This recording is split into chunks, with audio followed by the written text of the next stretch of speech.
아들은 빚만 남기고 도망갔습니다. 무너진 가게와 부모의 절망, 이 고통의 끝은 어디일까요? 안녕하세요. 대전중앙시장에서 작은 분식집을 운영하고 있는 66세 이상국입니다. 벌써 이 일을 해온 지 30년이 다 되어가네요. 저와 제 아내는 이 작은 가게를 통해 우리 아들을 키우고 한때는 누구보다 행복한 가정을 꾸렸습니다. 아내는 늘 가게 일을 도왔고 이곳을 오가던 시장 상인분들과 손님들도 이제는 우리 가족처럼 가까운 사람들이 되었죠. 그런데 지금 저는 마음이 무겁고 불안합니다. 아들이 자영업을 시작하며 어려움을 겪게 되면서 제가 그 아이를 도와주려 했던 일들이 오히려 저희 가족의 삶을 더 힘들게 만들어버렸습니다. 그동안 우리는 분식집 보증금을 빼주기도 하고 제 이름으로 아들의 빚을 떠안기도 했지만 아무리 도와줘도 상황은 나아지지 않았습니다. 아들은 가게의 물건까지 몰래 팔아넘기며 돈을 빌리고 결국엔 도망쳐버린 상황입니다. 하루하루가 가슴 아프고 눈물 나는 시간의 연속입니다. 제 이야기를 듣고 따뜻한 위로의 댓글이나 격려의 한마디 남겨주시면 정말 큰 힘이 될 것 같습니다. 구독과 좋아요도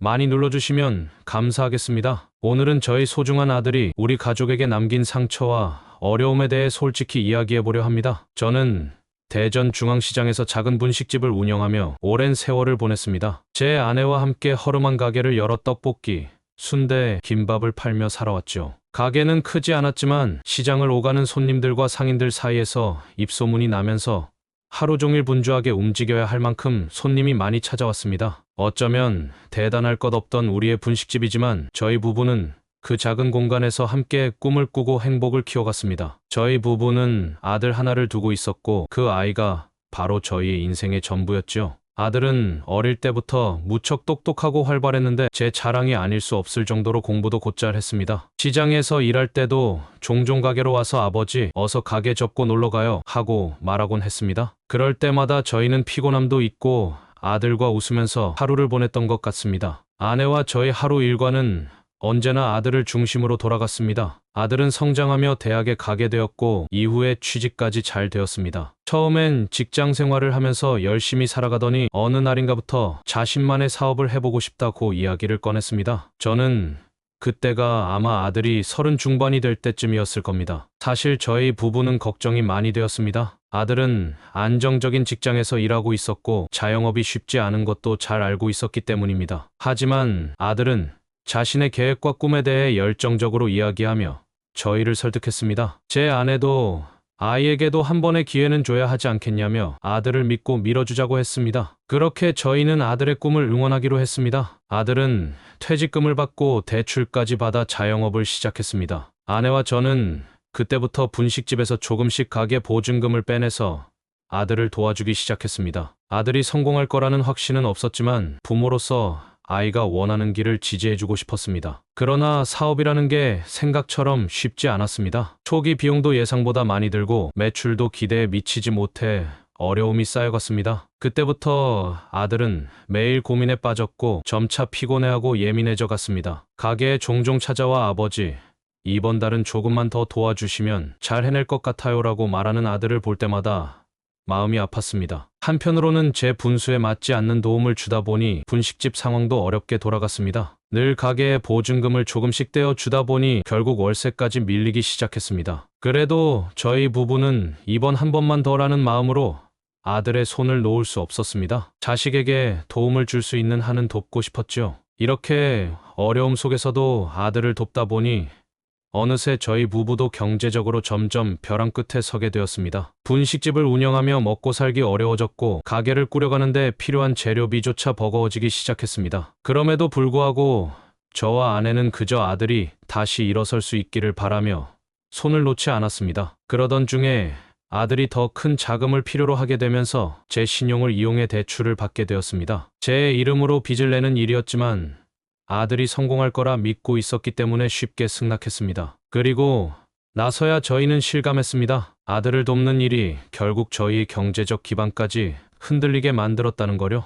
이러다 보니 어느새 제 이름은 신용불량자가 되었고 대출이자는 감당하기 어려울 정도로 불어났습니다. 그런데도 우리는 아들이 다시 일어설 수 있도록 도왔습니다. 그 아이가 어렵고 힘들 때 우리에게 의지할 수 있다는 것만으로도 부모로서 해야 할 도리를 다하고 있다고 생각했습니다. 그렇게 아내와 저는 서로를 다독이며 아들만 잘 되면 우리도 잘 될 거야 라며 스스로를 위로했습니다. 분식집이 언제까지고 우리의 삶을 지탱해 줄 것이라 생각하며 앞으로도 일어서겠다고 다짐했죠. 아들이 우리에게 처음 빌려달라고 했던 돈이 어느새 몇백만 원을 넘어섰고 우리가 감당할 수 있는 한계에 다다른 것 같았습니다. 하지만 그때까지만 해도 우리는 아들이 꼭 재기를 할 것이라고 믿었기에 모든 걸 쏟아부었습니다. 우리 분식집이 생계를 유지하는 유일한 터전임에도 불구하고 그 아이에게 모든 걸 걸었죠. 그러나 그 시절이 이제 와서 돌이켜보면 이미 저희 가족에게는 어두운 그림자가 드리워졌던 겁니다. 아들의 사업이 점점 더 어려워지면서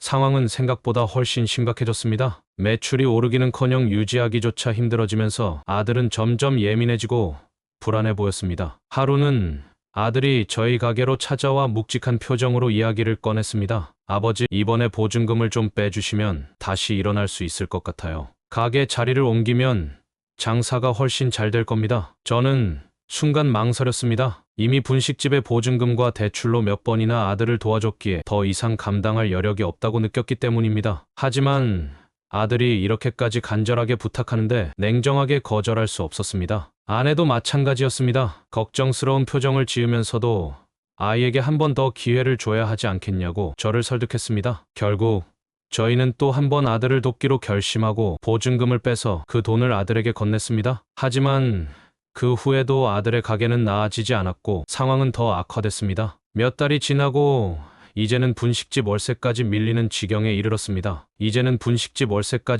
지경에 이르렀습니다. 그러던 어느 날 시장 상인들 사이에서 이런 소문이 들려왔습니다. 이상국 씨네 아들이 이번에 또 돈을 빌려갔다던데 어쩌면 좋아요. 저는 순간 머리가 멍해졌습니다. 아들은 저희에게 아무 말도 없이 여기저기서 돈을 빌리고 있었던 겁니다. 그 사실을 알게 되었을 때 분노보다는 슬픔이 더 컸습니다. 아들이 혼자서 모든 걸 해결하려고 한 것 같아 안타까웠고 그 아이가 얼마나 힘들었을지 이해가 되면서도 어쩔 수 없는 실망감이 몰려왔습니다. 얼마 지나지 않아 아들이 아예 연락을 끊었습니다. 걱정스러운 마음에 아들 가게를 찾아갔지만 문이 굳게 닫혀 있었고 이웃 상인들도 아들이 몇 주째 가게에 나오지 않고 있다는 이야기를 전해주었습니다. 한참을 서서 굳게 닫힌 가게 문을 바라보며 어디 있는 걸까?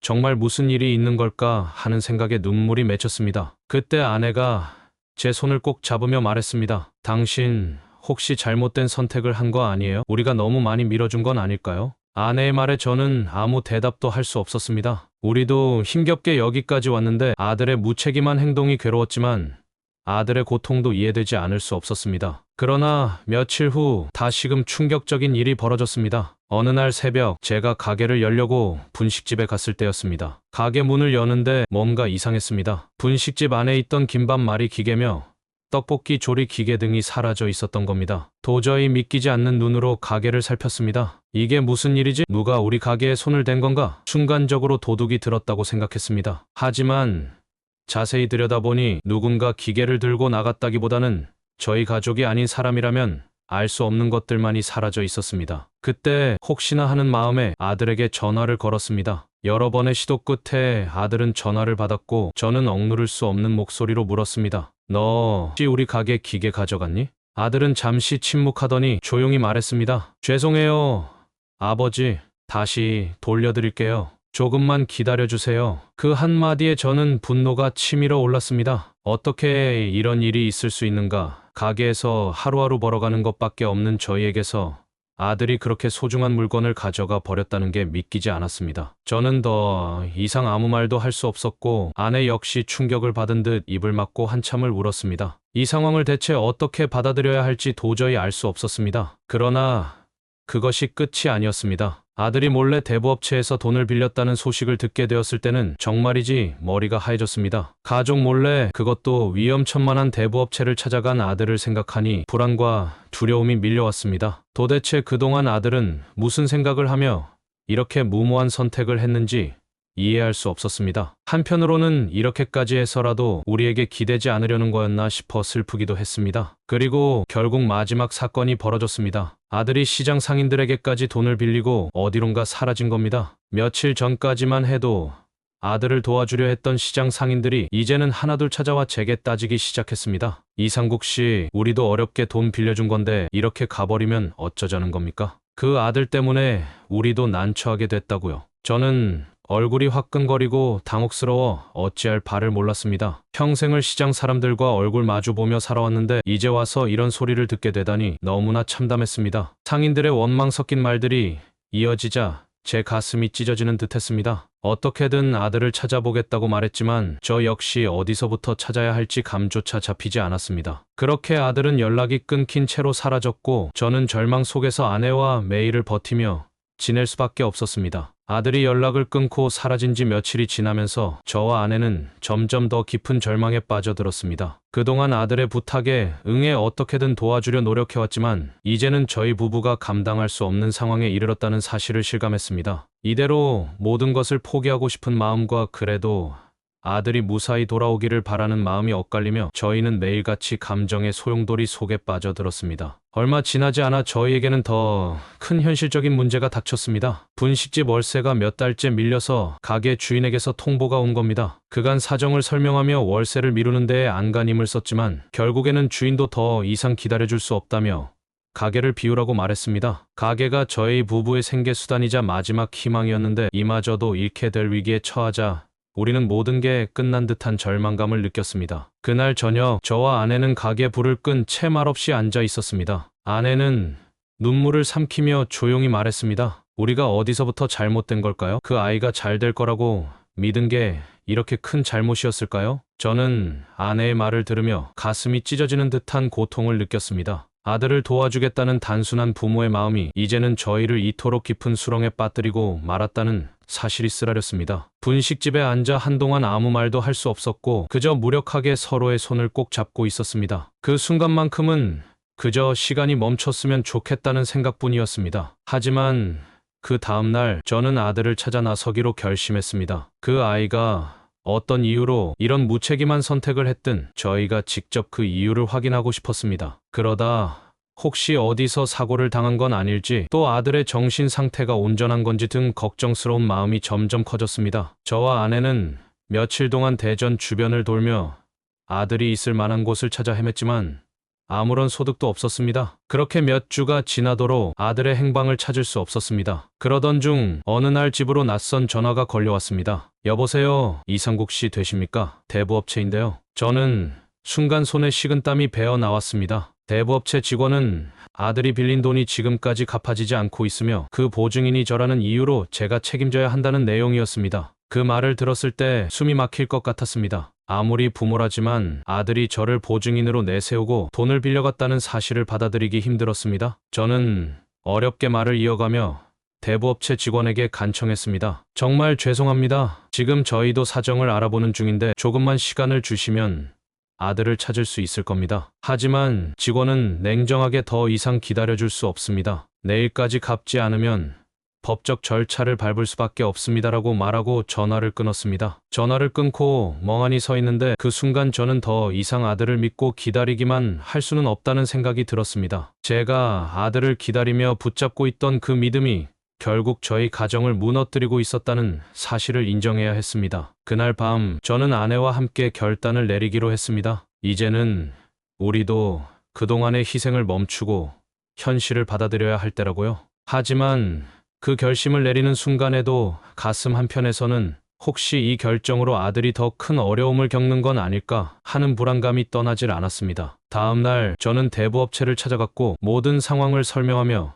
조금의 여유를 요청했습니다. 대부업체 직원은 비웃듯 쓴 웃음을 지으며 그래도 아들이 잘 되기를 바란 거겠죠. 하지만 이제는 부모님도 정신을 차리셔야 할 겁니다. 이건 현실이니까요라며 냉정하게 말했습니다. 그의 말이 너무도 뼈아프게 다가왔습니다. 그저 믿고 기다리는 것이 부모의 사랑이라고 여겼던 제가 얼마나 어리석었는지 절감하는 순간이었습니다. 그날 이후 저는 아들로 인해 생긴 빚을 조금씩이라도 갚아나가기로 마음먹었습니다. 더 이상 아들의 일을 나 몰라라 할 수는 없었고 또한 그로 인해 생긴 빚이 제 어깨를 짓누르고 있다는 걸 받아들이기로 했습니다. 그러나 아내는 점점 지쳐갔습니다. 가게에서 일하는 저를 볼 때마다 아내는 눈시울이 붉어지곤 했고 저도 차마 아내의 얼굴을 똑바로 볼 수 없었습니다. 그러던 어느 날 저희 가게를 찾던 단골 손님 한 분이 아내에게 말을 건넸습니다. 아줌마, 이 가게 다 정리하고 차라리 편히 쉬는 게 어때요? 이제 아이도 돌아올 기미가 없잖아요. 아내는 그 말을 듣고 크게 한숨을 쉬더니 제게 말했습니다. 이젠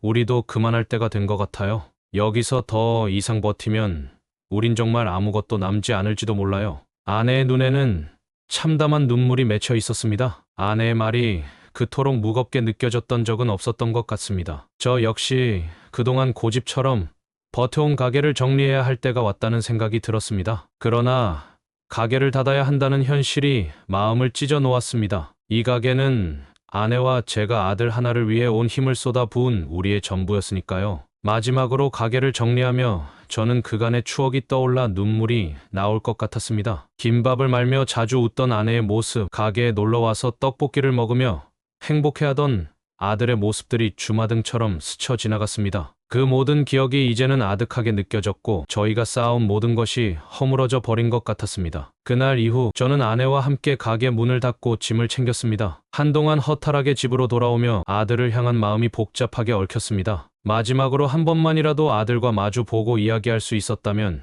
좋았을 텐데 그렇게 아쉬움과 후회만 남은 채 모든 걸 내려놓아야 했습니다. 저희는 그렇게 분식집을 떠나고 긴 시간을 지나며 차차 마음을 다잡아가려 노력했습니다. 그래도 여전히 아들을 향한 미련과 복잡한 감정은 쉽게 사라지지 않았습니다. 가게를 정리하고 아들과도 연락이 끊긴 지 어느덧 몇 년이라는 시간이 흘렀습니다. 지금 저와 아내는 대전의 작은 월세방에서 그동안 벌어둔 약간의 돈으로 겨우 생활하고 있습니다. 매일 새벽 일찍 일어나 아내와 동네를 산책하며 하루를 시작하고 어쩌다 아내와 말없이 앉아 있으면 가끔 아들의 이야기가 떠오르곤 합니다. 이제는 아들을 원망하는 마음보다는 그냥 무사하기만을 바라는 마음이 더 큽니다. 아이가 어디서든 잘 지내고 있다면 그것으로 부모로서의 바람은 충분합니다. 처음에는 집안 가득 아들의 흔적들이 너무도 많아서 그저 하루하루가 고통스러웠습니다. 하지만 아내와 서로를 의지하며 조금씩 일상을 되찾고 가끔씩 찾아오는 시장 상인들과 이야기 나누며 그렇게 아들의 부재에 적응해 갔습니다. 가게를 잃고 난 후 경제적인 어려움도 컸지만 아내와 서로를 위로하며 여기까지 버텨왔습니다. 제가 그토록 힘들었던 시기에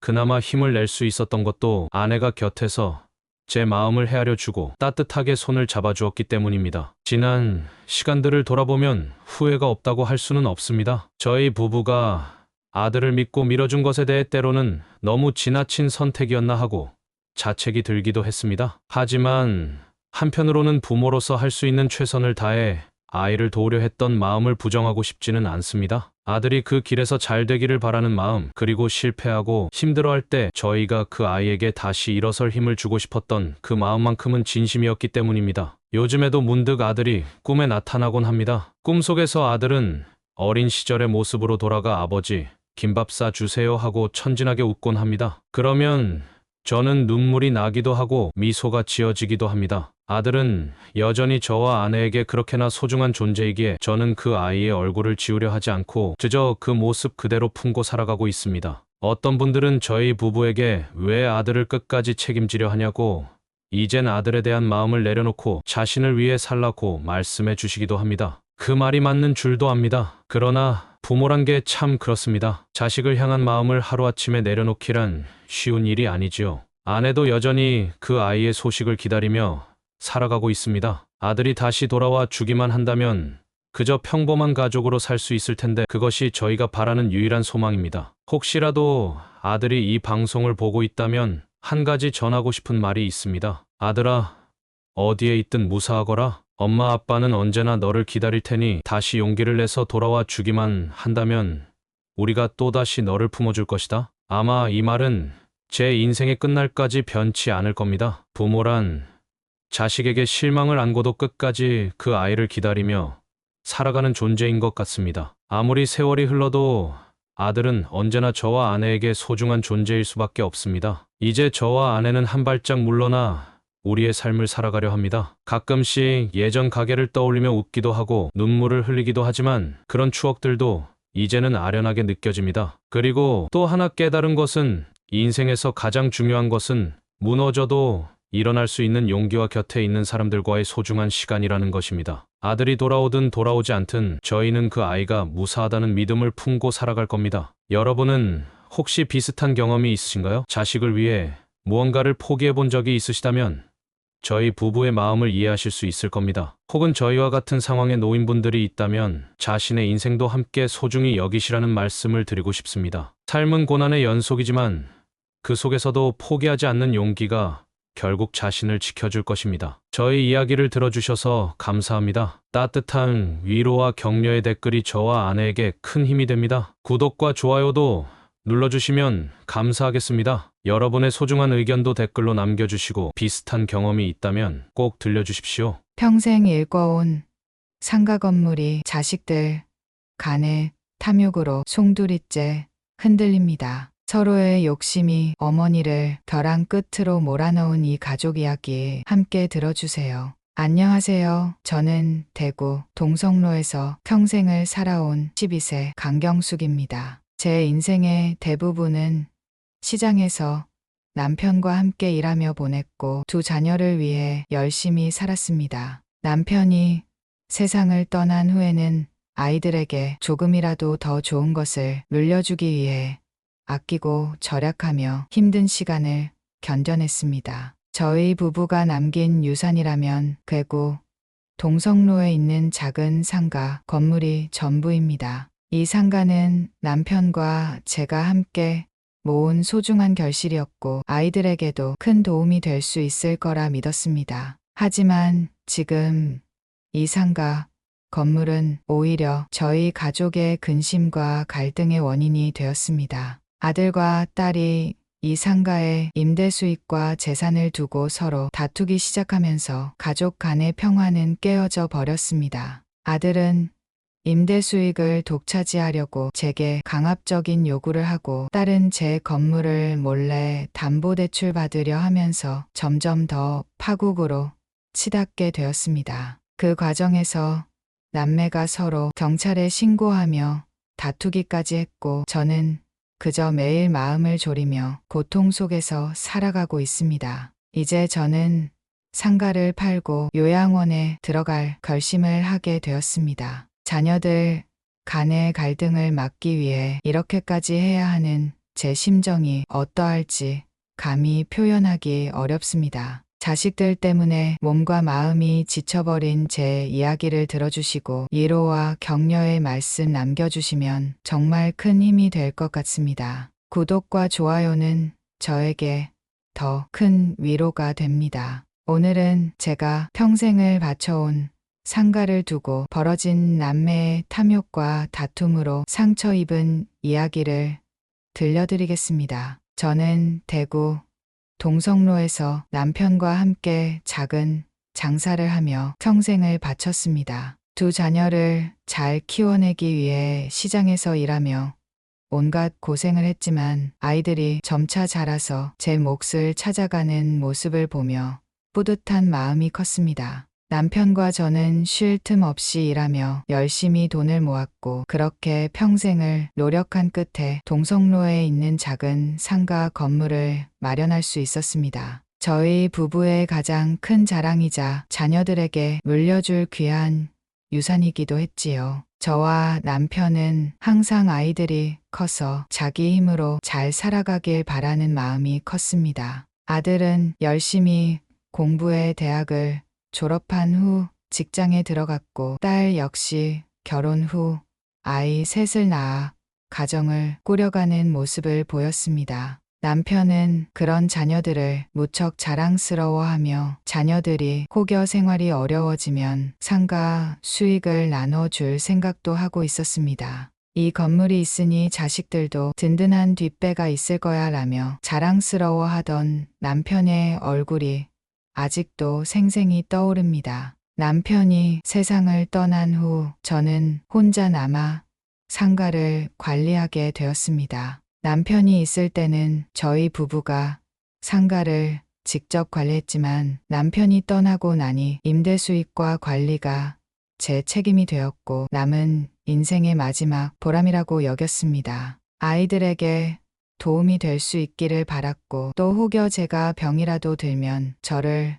돌봐줄 자금이 될 것이라 생각하며 상가 임대 수익을 소중히 여겼습니다. 시장 일을 하며 아끼고 아껴가며 힘들게 마련한 상가였기에 그 애착은 남다를 수밖에 없었습니다. 처음 몇 년은 상가에서 나오는 임대 수익으로 어렵지 않게 생활할 수 있었습니다. 아이들은 저에게 어머니 혼자 힘든 일 하지 말고 상가에서 나오는 수익으로 편하게 지내세요라며 제 노고를 걱정했습니다. 특히 아들은 사업을 시작하면서도 종종 저를 찾아와 도와줄 것이 없는지 묻기도 했습니다. 딸 역시 가정주부로서 바쁜 생활을 이어가며 저를 걱정해주는 모습을 보여주었고 두 자녀가 이렇게 부모에게 신경을 써주는 것이 대견했습니다. 하지만 시간이 흐르면서 조금씩 이상한 기류가 느껴지기 시작했습니다. 아들이 사업을 점차 확장하며 상가 임대 수익 관심을 보이기 시작했던 겁니다. 처음에는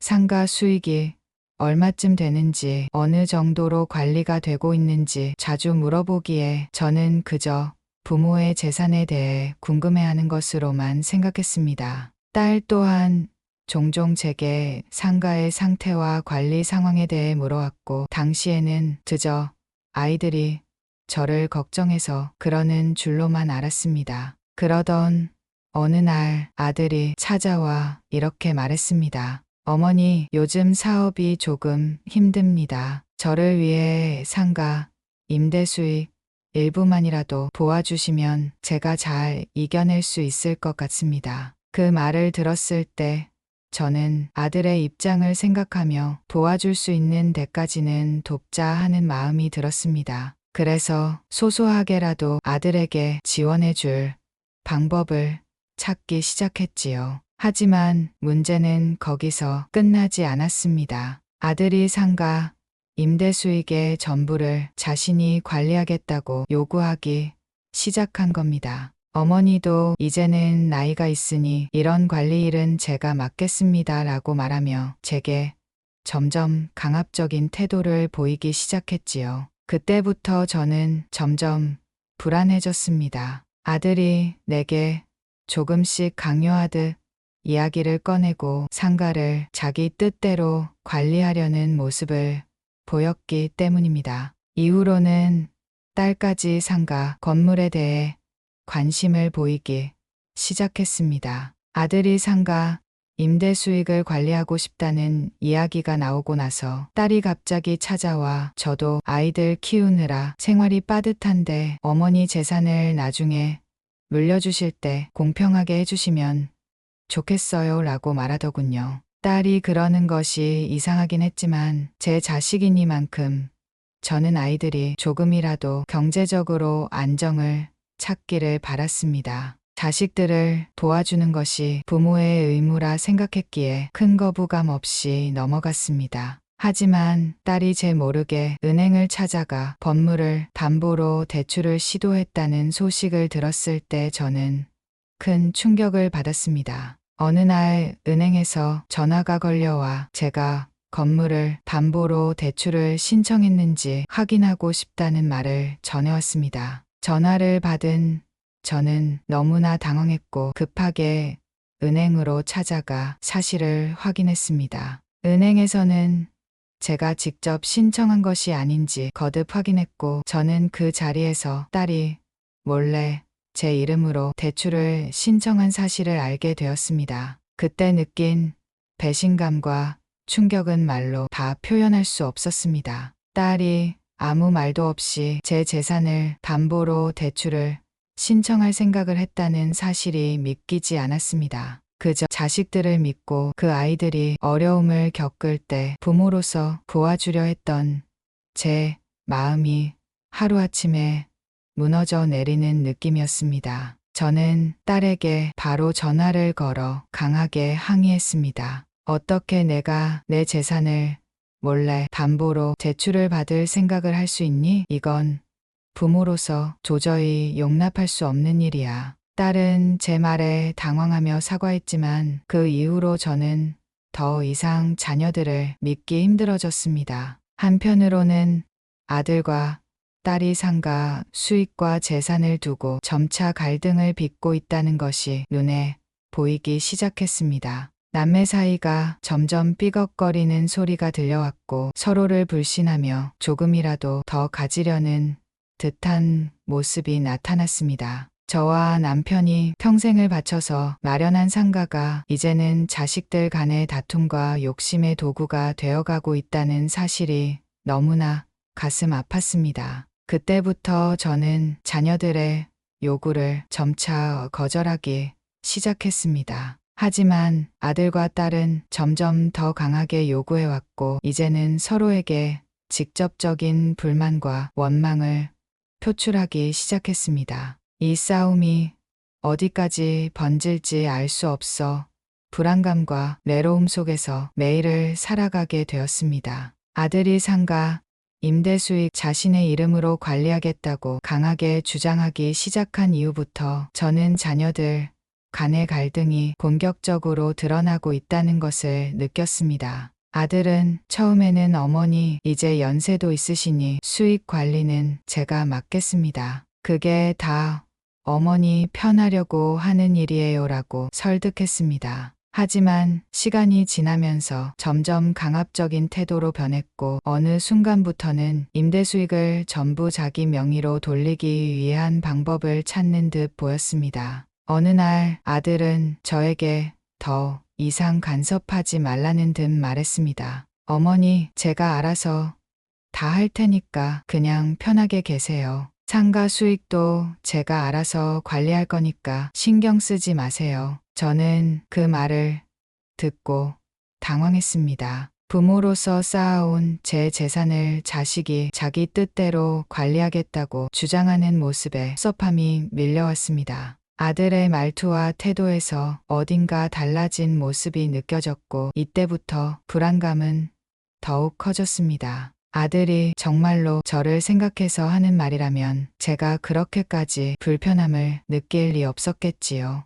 아들의 요구가 점점 거칠어지는 가운데 딸이 다시 저를 찾아왔습니다. 이번에는 딸 역시 상가, 건물과 재산에 대해 강한 관심을 보이며 말했습니다. 어머니, 저도 이제 아이 셋을 키우는 입장인데 상가 수익을 형이 다 가져가는 건 너무 불공평해요. 저도 어머니 재산에서 제 몫이 있어야 하는 거 아닌가요? 저는 자식들 사이에 벌어지는 다툼이 너무나 고통스러웠습니다. 아들에게도 한 차례 경고를 했지만 딸마저 불만을 드러내며 상가 수익에 욕심을 보이기 시작하니 모든 것이 엉망이 되어가는 것 같았습니다. 그때부터 두 남매는 서로를 향해 조금씩 불만을 내비치며 얼굴을 붉히기 시작했습니다. 딸은 아들이 모든 것을 독차지하려고 한다며 서운해했고 아들은 동생이 자신을 방해하는 듯한 태도로 말했습니다. 그러던 어느 날 딸이 제게 문서를 하나 보여주었습니다. 아들이 상가를 몰래 담보로 대출받으려 한다는 것을 알게 되었다는 겁니다. 그 문서를 본 순간 저는 차마 믿기지 않았습니다. 아들이 아무 말도 없이 상가를 담보로 돈을 빌리려 한 사실이 충격이었기 때문입니다. 하지만 이 일이 알려지자 아들은 도리어 딸이 모든 것을 침소봉대하고 과장했다고 주장하며 맞섰습니다. 두 남매는 서로를 거짓말쟁이라며 비난하기 시작했고 급기야 경찰까지 부르며 다투는 사태로 번지고 말았습니다. 그날 남매가 서로를 경찰에 신고하며 다투는 모습을 지켜보며 저는 차마 말로 표현할 수 없는 슬픔과 고통을 느꼈습니다. 자식들끼리 서로를 이렇게까지 비난하며 싸우는 모습을 보고 있자니 과연 이 모든 것이 무엇을 위한 것인가 싶었습니다. 저는 그저 평생 일구어온 재산을 자식들에게 남겨주고 싶었던 마음뿐이었는데 자녀들은 그 마음을 전혀 이해하지 못하는 것 같아 더욱 허탈하고 가슴 아팠습니다. 며칠 후 은행에서 전화가 걸려왔습니다. 제 이름으로 상가 건물을 담보로 대출을 받으려는 시도가 있었다는 겁니다. 은행에서 혹시 고객님 본인이 신청하신 게 맞나요? 확인 전화를 받고 저는 아연실색할 수밖에 없었습니다. 이 일로 인해 은행 도장이 위조된 사실을 알게 되었고 아들이 저를 몰래 속여서 저희 은행 도장을 위조해 담보 대출을 받으려 했다는 충격적인 사실을 마주하게 되었습니다. 이 일에 대해 아들에게 따지자 아들은 그제야 죄송하다는 말을 하며 자신의 행동을 인정했습니다. 하지만 그 사과는 너무나 가볍고 변명으로 가득 찬 듯 느껴졌습니다. 어머니도 제 상황을 아시잖아요. 사업 자금이 필요해서 그런 거예요. 일단 돈을 빌려야 하니까 정말 나중에 다 돌려드릴 겁니다라고 말하는 아들의 태도에서 진정한 반성은 찾아볼 수 없었습니다. 아들에게 배신감을 느끼면서도 또 한편으로는 자식이기 때문에 완전히 놓아버릴 수가 없었고 어떻게든 다시 잘해보려고 했습니다. 하지만 남매 간 갈등은 여기서 그치지 않았습니다. 아들이 상가 수익을 모두 자기 명의로 관리하겠다고 주장한 이후로 딸은 상가 건물에 대한 소유권을 인정받기 위해 아들에게 소송을 제기하는 극단적인 선택을 하게 되었습니다. 이제는 말로 해결할 수 있는 상황을 넘어섰고 법적으로 모든 것을 따지게 된 것입니다. 법정 싸움까지 번지자 딸은 저에게 어머니, 형이 나쁜 짓을 저질렀으니 반드시 법적으로 맞서야 해요라고 말하며 단호한 태도를 보였습니다. 딸의 굳은 표정을 보면서 저는 두 자녀 사이에서 더욱 깊은 갈등에 빠졌습니다. 아들은 계속해서 자신의 권리를 주장하며 한치의 양보도 없었고 딸 역시 결코 물러서지 않겠다는 자세로 임했기 때문에 가족 간의 화해는 더 이상 불가능해 보였습니다. 그러던 중 아들과 딸이 마침내 저에게 상가 건물을 떠나라는 요구를 하기 시작했습니다. 아들은 대놓고 어머니는 이 상가 수익을 제게 맡기고 이제 그만 손 떼세요라고 말했고 딸 역시 어머니, 우리도 이제 어머니로 인해 더 이상 손해를 보기 싫어요. 그냥 상가 수익에서 손을 떼세요라며 저를 몰아세웠습니다. 마치 저를 이 상가에서 쫓아내겠다는 듯한 태도로 압박해왔고 저는 어디에도 기댈 곳이 없는 듯한 외로움에 빠졌습니다. 자식들이 원하는 대로 상가에서 손을 떼고 싶지 않았지만 두 아이가 이렇게까지 나오니 저는 더 이상 버틸 힘조차 없었습니다. 제 평생의 노력과 남편과의 추억이 깃든 상가가 이제 자식들 간의 갈등의 대상이 되었다는 현실이 너무나 참담하게 느껴졌습니다. 이토록 소중한 상가가 자식들의 욕심으로 인해 송두리째 무너지고 있다는 사실을 받아들이기 힘들었습니다. 결국 저는 스스로 결단을 내릴 수밖에 없었습니다. 아들과 딸이 상가 건물을 두고 끝내 법정 싸움에 들어간 이후 저희 가족은 예전으로 돌아갈 수 없는 지경에 이르렀습니다. 아들은 자신이 상가의 모든 임대 수익을 관리하고 운영할 자격이 있다며 딸은 아들이 임의로 상가를 독차지하려 한다며 맞서고 있었습니다. 서로 조금의 양보도 없이 물러서지 않는 모습을 보며 저는 자식들에 대한 실망감과 함께 이 모든 상황을 자초한 것이 저의 선택 때문인가 하는 자책감에 휩싸이곤 했습니다. 아들은 더 나아가 상가 건물에 대한 소유권을 아예 자신의 이름으로 돌려놓겠다고 했습니다. 그동안 제가 자식들에게 상가에 대해 이야기를 꺼낼 때마다 어머니는 그저 편하게 쉬시고 상가는 제가 알아서 관리할 테니 신경 쓰지 마세요라며 제가 상가 운영에 관여하지 못하도록 제지했던 그 태도가 이제야 의미를 알게 되었습니다.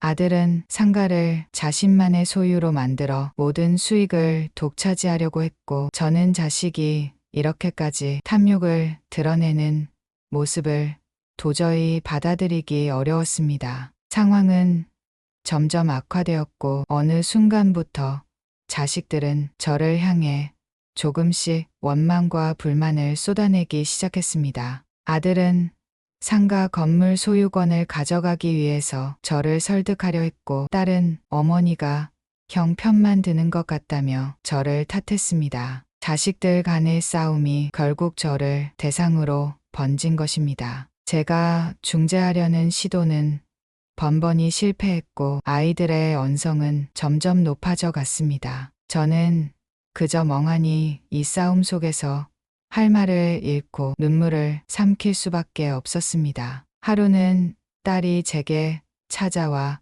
매우 흥분한 상태로 말을 꺼냈습니다. 어머니, 형이 정말 어머니의 은행 도장을 위조해서 상가를 담보로 대출받으려 했다는 거 알고 계세요? 형이 이런 식으로까지 해서 저를 다 내쫓으려는 거라고요. 딸의 이야기에 저는 다시 충격을 받았습니다. 제가 은행에서 직접 확인했던 도장 위조 사건을 떠올리며 그 사실을 어떻게 받아들여야 할지 혼란스러웠습니다. 분명 그 사건으로 인해 아들과 큰 말다툼을 벌였고, 아들도 죄송하다고 말하긴 했지만 그 말을 쉽게 믿고 넘어갔던 제가 너무도 후회스러웠습니다. 딸의 말을 듣고 있자니 도저히 아들을 변호할 마음이 생기지 않았습니다. 아들은 그러한 의혹에 대해 부인하며 오히려 딸이 이를 과장해서 부모를 설득하려 한다며 맞섰습니다. 결국 두 아이는 서로를 향해 격한 언쟁을 벌였고, 저는 그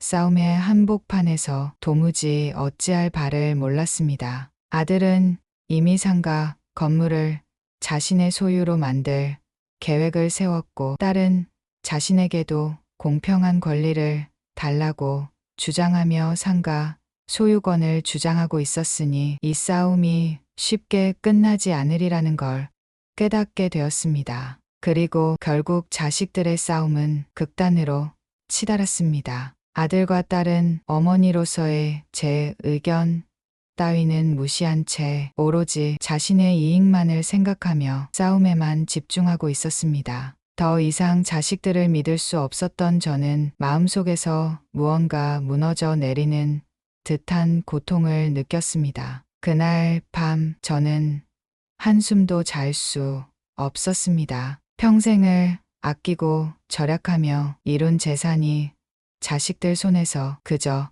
다툼의 도구로 전락해버렸다는 사실이 견디기 어려웠습니다. 며칠 후 아들과 딸은 제가 상가에서 완전히 손을 떼길 바란다며 압박해왔습니다. 마치 제가 상가를 관리하며 두 자녀의 이익을 방해하는 존재가 되었다는 듯이 두 사람은 상가를 포기하라고 강요했습니다. 딸은 제가 상가를 물려주겠다고 약속하기 전까지는 더 이상 연락하지 않겠다고 선언했고, 아들 역시 저에게 상가 수익을 자신의 명의로 돌리지 않으면 모든 것을 끊겠다는 말까지 했습니다. 자식들이 그토록 무서운 얼굴로 저를 쫓아내려 하는 듯한 모습을 보고 저는 몸서리치며 이 상황을 벗어나고 싶다는 생각만 들었습니다. 그때부터 저는 급격히 우울감에 빠져들었습니다. 매일 밤이 괴로웠고 불면증으로 잠을 이룰 수 없는 날들이 반복되었습니다.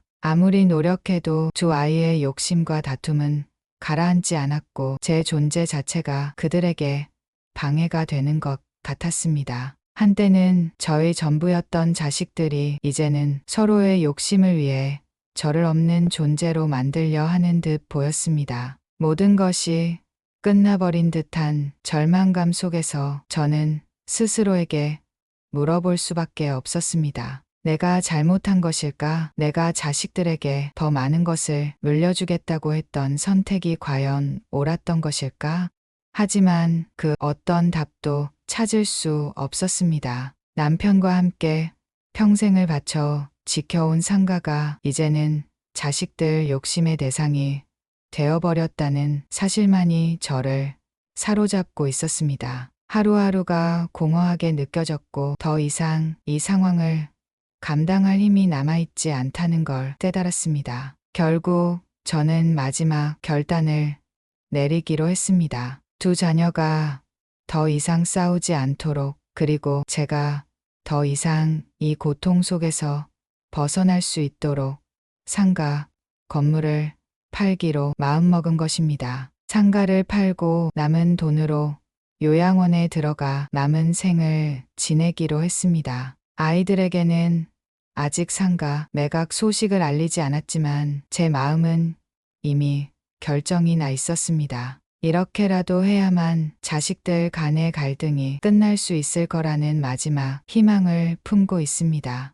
이 선택이 과연 정답일지 확신할 수는 없지만 이제는 저도 더 이상 이 고통에서 벗어나고 싶습니다. 상가를 팔고 요양원에 들어간 지 어느덧 몇 달이 지났습니다. 여전히 매일 아침 눈을 뜰 때마다 가슴에 녹직한 무게가 내려앉는 듯하지만 이제는 어쩔 수 없는 일이라 생각하며 그저 하루하루를 보낼 뿐입니다. 가끔 자식들이 어떻게 지내는지 궁금하기도 하지만 연락을 주지 않는 것을 보면 제 결정에 대한 서운함이 여전히 남아있는 것 같습니다. 한때는 남편과 함께 자식들 미래를 위해 마련한 소중한 상가였지만 결국 그 상가는 저희 가족에게 더 큰 불행을 남기고 떠나보내야 했습니다. 처음 상가 매각을 결정했을 때 자식들은 무척이나 놀란 기색이었습니다. 특히 아들은 상가를 팔겠다는 제 결심을 듣고 분노에 찬 표정으로 말했습니다. 어머니, 왜 갑자기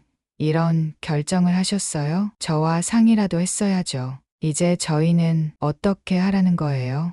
딸도 마찬가지였습니다. 평소와는 달리 다급한 목소리로 어머니, 상가는 저희에게도 중요한 건데 우리한테 한마디 상의도 없이 팔아버리시면 어떻게 해요? 라며 제게 섭섭함을 드러냈습니다. 저는 그 말을 들으면서도 마음이 무너져 내리는 것을 느꼈지만 애써 흔들리지 않으려 애썼습니다. 이제야 깨달았습니다. 자식들이 진정으로 원하는 것은 저와 함께 상가를 유지하며 지내는 것이 아니라 상가를 통해 자신의 이익을 챙기려 했다는 것을요. 그렇게 상가를 매각하고 요양원으로 들어오면서 저는 더 이상 자식들의 삶에 관여하지 않기로 마음먹었습니다. 자식들을 도와주기 위해 평생 일군 재산을 물려주려 했던 저의 마음이 오히려 아이들을 나쁜 길로 이끌었고 그저 상가의 수익에만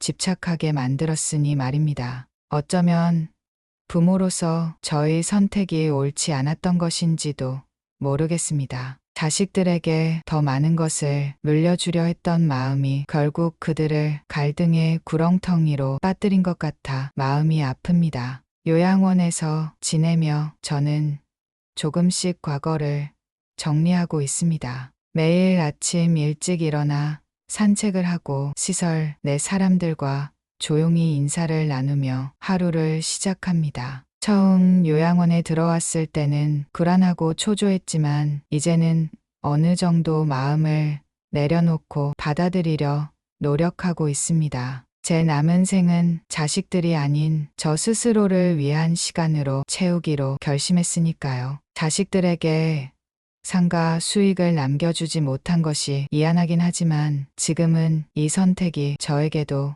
필요한 과정이라 여깁니다. 가끔 꿈에 남편이 나타나곤 합니다. 꿈속에서 남편은 젊은 시절의 모습으로 돌아와 저를 미소로 맞이하곤 했습니다. 그럴 때면 저는 한없 눈물이 나면서도 동시에 안도감을 느끼게 됩니다. 남편과 함께 힘겹게 이룬 상가였고 그 상가가 자식들에게 더 나은 미래를 선물하리라 믿었지만 이제는 그 모든 기대를 내려놓고 그저 평온하게 남은 생을 보내려 합니다. 제 이야기를 들으시는 여러분, 혹시 저와 비슷한 경험을 하신 적이 있나요? 자식에게 물려줄 재산이 오히려 가족을 갈라놓고 상처가 되어 돌아온다면 부모로서 그보다 더 큰 비통함은 없을 것입니다. 저의 이야기가 여러분께 조금이나마 위로가 되기를 바라며 저와 같은 아픔을 겪고 계신 분들이라면 자신의 삶도 소중히 여겨주셨으면 합니다. 부모가 자식에게 모든 것을 주는 것이 때로는 아이들에게 도움이 되지 않을 수도 있다는 점을 깨닫게 된 지금 여러분도 이 점을 깊이 생각해 보시기를 바랍니다. 이제 저는 그저 평범한 일상을 보내며 마음의 평안을 찾으려 합니다. 가끔은 자식들 얼굴이 떠오르기도 하고 한 번쯤은 그들이 먼저 연락을 해오지 않을까 기대하게 되기도 합니다. 하지만 더 이상 제 마음을 그들에게 의지하지 않기로 결심했습니다. 자식들은 자신의 인생을 살아가야 하고 저는 저대로 저의 남은 생을 조용히 살아갈 것입니다. 저의 이야기를 들어주셔서 감사합니다. 이 이야기가 여러분에게 조금이나마 생각할 거리를 던져주길 바라며 저와 같은 경험이 있으신 분들은 따뜻한 위로의 말씀을 댓글로 남겨주시면 감사하겠습니다. 여러분의 격려와 공감이 제게 큰 힘이 될 것입니다. 구독과 좋아요도 눌러주시면 감사하겠습니다.